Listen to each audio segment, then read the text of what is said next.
look at the two biggest killers, heart disease and cancer, and the vast majority of them are preventable. They're preventable. And then there are a host of other things that we can have as well, and most of those are preventable as well.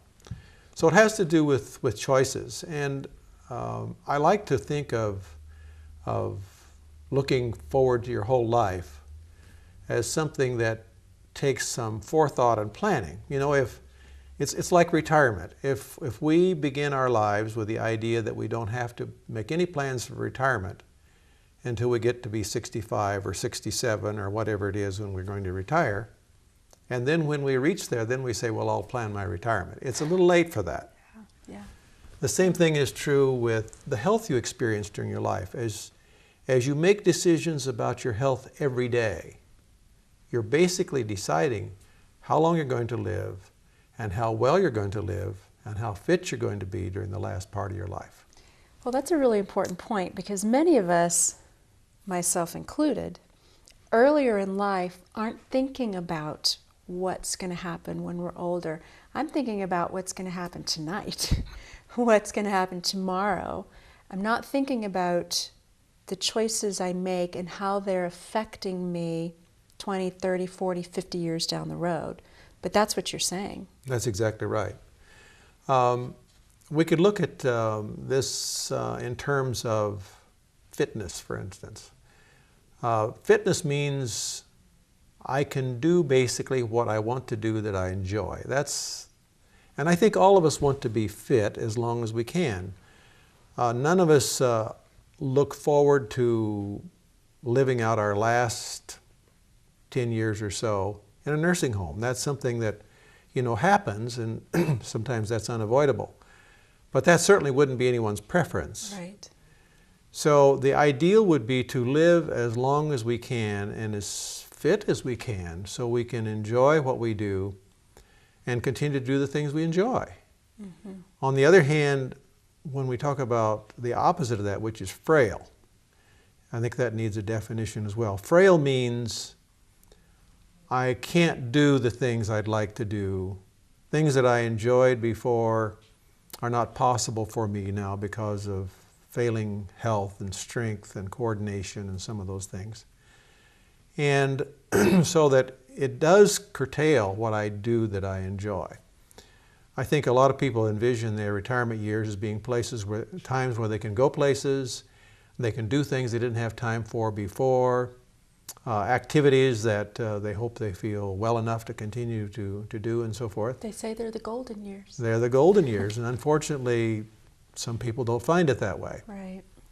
But the vast majority of the determinant of what kind of experience we're going to have in our later years, and this is the reason I think this is very important, is choice has a great deal to do with that. Choice has to do with all these major illnesses that are causing the vast majority of people that die prematurely these days, and causing chronic illness as well. And I'd like to count something besides my prescription pills as I get older. But frailty also has another real handicap, not only just concerning my ability or inability to do things I want to do. Frailty actually is a dangerous situation. Frailty means when you get down to about 30% of what your capacity was when you were, say, 30 years of age. Mm-hmm. If you're down to about 30% of that, you can't do a lot of things. That's one problem. But beyond that, you are in danger of falling, which can certainly, if it's not life-threatening, it can be certainly disabling. You think about all the broken hips. All the broken hips and broken arms and legs and so forth. And when a person we know that when a person is elderly and begins to fall, there is a real, you can almost plot how much longer that person has to live, because one fall frequently leads to another. Less activity creates its own problem with health and the ability to do those things. Mm-hmm. So that a person who is frail is not only in danger of such things as falls, but is also in danger of communicable diseases and so forth. We have these flu epidemics, and the concern is that older people with decreased resistance and so forth can succumb to those things, and that's very real.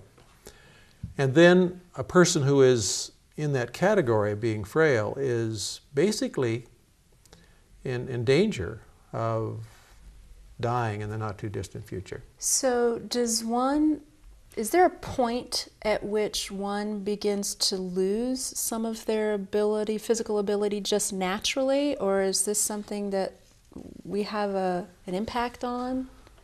Well, as I mentioned, one of the things that in this ingredient of how long we live is the factor of time. Mm-hmm. We don't live forever, right. And time is a coordinate on that graph. If you take, for instance, the average person probably reaches their physical prime, if we want to use that termination, at about the age of 30. You know, that's the point where you've pretty well achieved your maximum strength and ability. Most of the physical capabilities that you have been pretty well developed by the age of 30. At that time, there is an irresistible, unpreventable loss in abilities that goes from that point forward.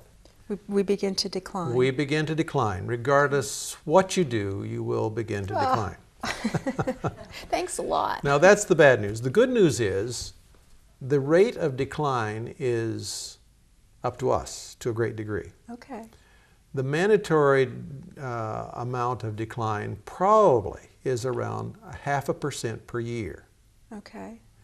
So if you do the math on that, suppose I am 30 years old and I'm doing my very best and I don't have any, inheritable conditions that are life-threatening and so forth, and I'm going to do the best lifestyle I possibly can. I'm still going to lose about 0.5% per year, but if you figure that out, let's say if I live to be 90, now this is the ideal, the optimal, but if I live to be 90 and I only lost 0.5% per year, the difference between 30 years and 90 is 60. If you multiply that by 0.5%, that's 30%. So if I do everything if I get off to a good start, and if I do everything just right, by the time I'm 90, I could still have 70% of the ability that I had when I was 30. But that's if I did everything perfect. That's if I did everything perfect. And what if I didn't? Well, if we don't, we pay.